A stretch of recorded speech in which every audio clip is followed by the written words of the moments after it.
Time to put a new one up. Had this one for 2 years. Right the second year, I was constantly paranoid all the time that it was gonna fail or not.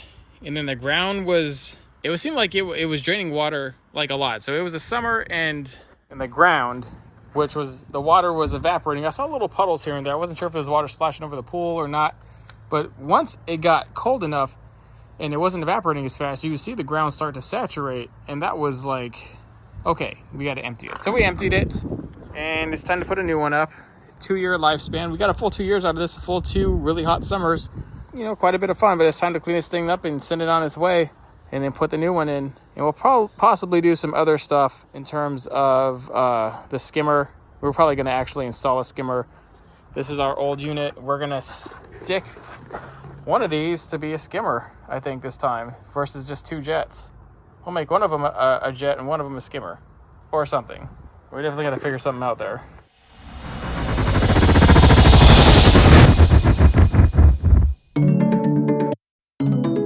This thing down is going to be a lot easier than putting it up, and then when you go to put the next one up, you're going to be a pro at it. It'll be cake.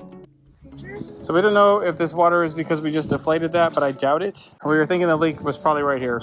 Somewhere down the line there was a tear in the bottom of the liner, but whatever. That was fairly easy and pain-free. The only thing we had to really do is we had to cut some of the vinyl. The vinyl was sticking to the tubes. It was baked on there from the sun. Other than that, the rest of the vinyl is in pretty good shape. I mean, the sun can't do too much damage to the vinyl. I mean, it's constantly being cooled by water. I mean, at least the vinyl under the water line. As long as you maintain the outside with like some sort of, vinyl protectant, the same thing will last a really long time. It's the bottom that you got to worry about. Being able to even find the hole. They give you a patch for this thing, but I don't know how you would even find the hole. It's sitting right on. I guess you'd have to put some sort of dye. I don't know how you would do it. Perplexed. We might also have to get a new bottom thing for one of these. That thing is definitely shredded.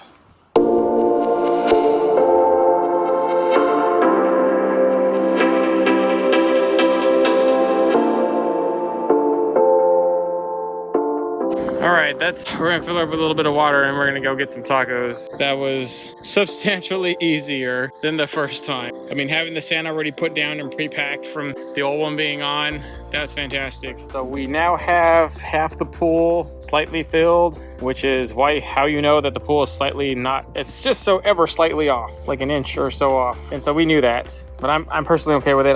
But it does give you as a chance as it's filling to just straighten it out. So you have to be in here. You either have it completely level, and at that point in time, all you have to do is fill an inch in, and then you can go in there and move it out yourself. But if it's not level and it slants like this, and you need to go in there and do it as it's filling, or only fill up part, like a third or a half. That way, by the time the whole thing is actually full level, this side doesn't have too much water on it to the point where you can't move it. Because with every little inch of water, every little bit of water comes out, it gets heavier and heavier and heavier and harder to move and flatten out that sheet. And you absolutely do need to flatten it out, because if you have any wrinkles at all, feet rub against those and fray and do whatever. And eventually that's how you get tears. Vacuuming on the bottom, all those things. It does happen. It is a real thing. So we just want you to be super aware of that, of how that's going.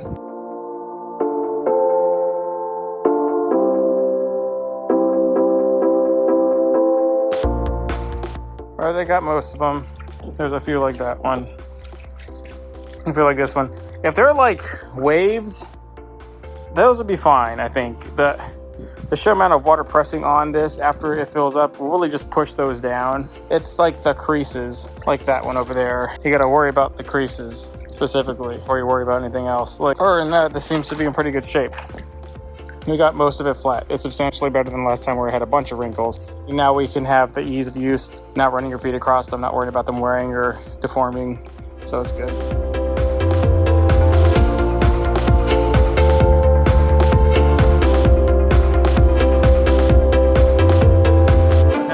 And you can see some of the creases in there. So some of these ones in here, they were not too sharp. So thank heaven I got all the sharp ones out and left some of the ones that were just like blah.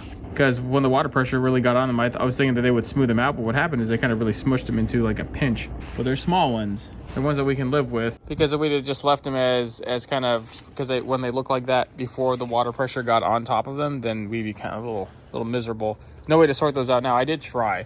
There was a point in time where the water was just too far over, and there's nothing I could do. Once there was enough water, like you can actually smooth the floor out a lot, but when it comes to the edges and trying to push those creases out to the edges, it was impossible. It was super hard to do, but it was whatever. This is way better. a way better looking floor than I had first time. So this is the pump system, the standard stock pump system. I guess if you're super on top of your pool, it will work. But we plan on connecting our Intex sand filter back up. I wanted to get out of here. I thought over here that the sun wouldn't hit it as much, but the sun absolutely destroys it over here. Right there, the sun hits the least out of anything. So this pump should be a little bit better off and secured. And I just will be a little happier. I just want to figure out a way if I can integrate a skimmer plus the pump system plus what we did before. I think that's a little bit more important.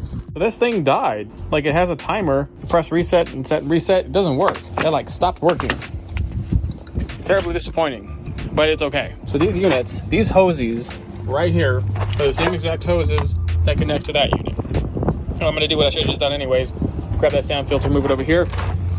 It connected to here. We'll show you the simplest way to do it. We did a very complicated, convoluted version with a waterfall and all that stuff, but really all you got to do is drop that thing and it drops right into this. It goes right in. We just got to seal these things off.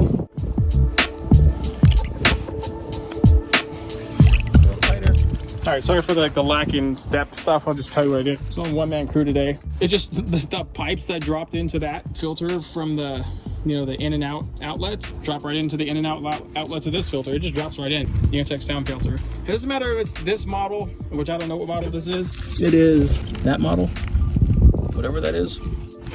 Even if it was smaller than this, the smaller, less powerful Intex sand filter is still a million times better than that thing. I was gonna replace it anyways. I wanted to kind of wait to do it all and show you that thing in action. I mean, the little trickle that it drives out versus what this thing drives out, which is 5-6 times more powerful, but that thing died. It won't even turn on. I mean, stuff has gone down in substantially in quality. You can tell. It's hard to get, and it's in worse quality, like pretty much everything, like universally. It's not a shot at Intex, it's a shot at everything coming out of China.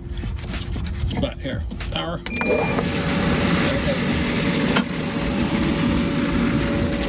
There that is. That is a million times more powerful than that thing. So that completes my pool, guys. It is ready to go. This thing is ready. I'll probably end up building some sort of protective cage around this because I can just see the dogs chewing on the pipes or doing something stupid. That's what they do. I mean, they're dogs. Like, this is actually the backwash outlet pipe, so this is cracking. It's not great. But before that, the dogs chewed on it. It really made it very, very awkward and painful to try and backwash this. I hated that. So we'll be fixing that. We'll probably throw this one away since we got brand new tubes and couplers and stuff. So, and this is in a much better position. See, when the sun hits it over here, it comes from that way, it's blocked. When the sun hits it from over here, it's blocked. So it just stays pretty much out of the sun. I thought it would be out of the sun over there, but it was always in the sun over there, and that's just really, really bad, especially when we go into the winter. I'll be putting a plastic conditioner on here to kind of rejuvenate the elastomers with the plastic particles and clean this up a little bit, protect it a little bit. It's a very, very worthwhile investment that makes these pools worth having. I couldn't imagine having this pool without an actual legit sand filter.